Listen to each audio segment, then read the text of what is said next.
Hi, this is Anita from 5 Minutes with Art.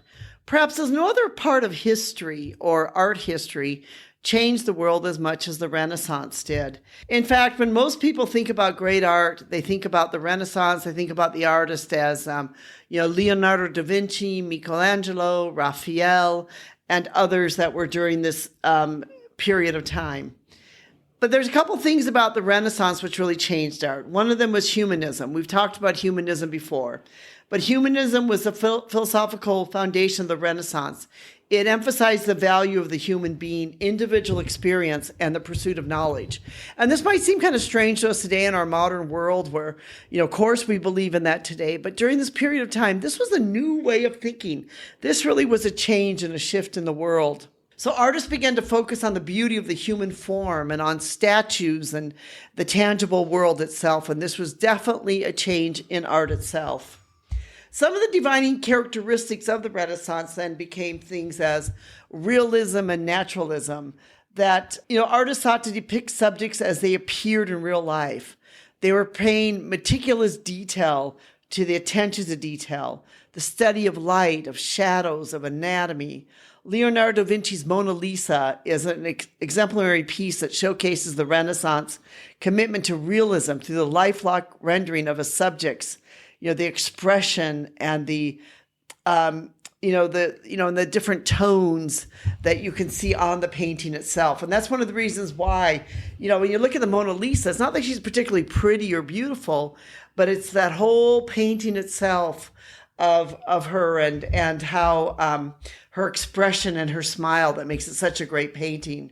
There's also the perception of depth that was now in the paintings, where your painting would be flat, but you felt like you're looking into depth and seeing depth, that you would see, the perspective of Renaissance art. There was human anatomy and proportion became very important. And of course, nowhere do you see that more than Michelangelo's statue of David, that beautiful statue of that human form of Michelangelo's David statue.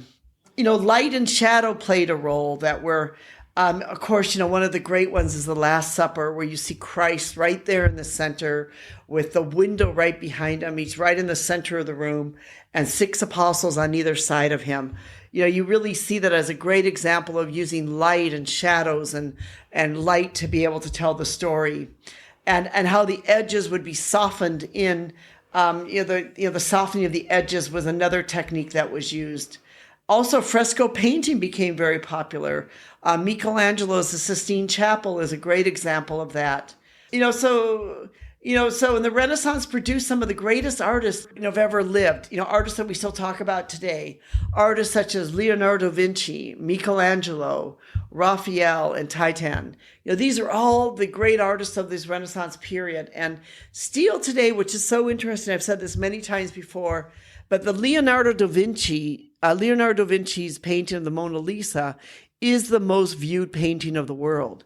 And if you do Google searches and you go online and do Google searches, who are people searching for?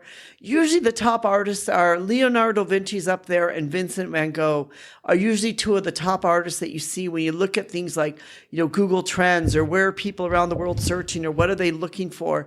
It's usually Leonardo da Vinci and Van Gogh are 2 of the most important artists. And then, of course, the other artists would be Michelangelo, Raphael. So you can see that these artists in the Renaissance era, even still today, are important to us today. And I think that shows how lasting the Renaissance is.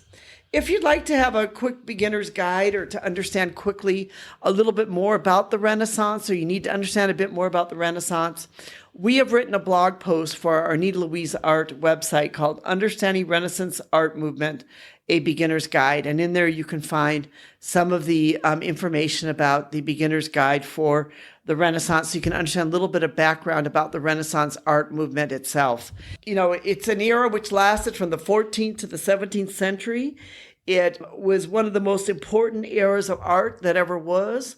And like I've said, it's an era of art that we continue to look at today. And anyone who's studying art or art history, this is an era of art that you will study about and you will learn about, because it is such an important and essential part of our art and art history today.